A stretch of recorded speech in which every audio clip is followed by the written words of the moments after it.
I went camping with my friends. Something is really wrong. 3 years ago, my friends and I decided we would all go on a fun camping trip for the weekend.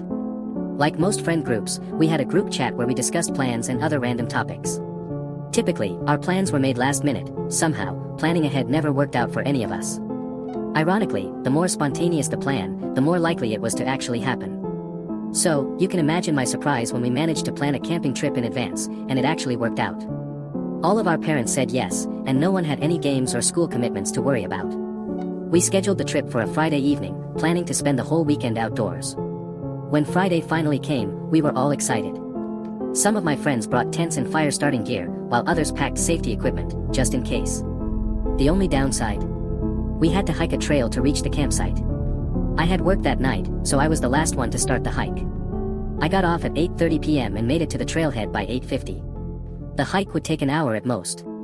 Keep in mind, I lived in Colorado, so wildlife was always something I had to watch out for. But little did I know, wildlife would end up being the least of my concerns. As I started along the trail, my mind began to race. I'd always been someone who overthought everything. My thoughts spiraled. What if a bear comes out and eats me? What if my blood sugar drops and we're out of snacks? What if someone is stalking me from behind the trees? Eventually, those thoughts faded, and I found myself more focused on the music playing through my headphones. As I kept walking, I realized my blood sugar was actually starting to drop.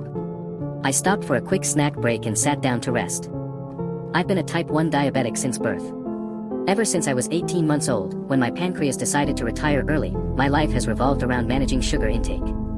All that really did was turn me into a sneaky kid who constantly found ways to sneak sweets. You can check my channel for part 2.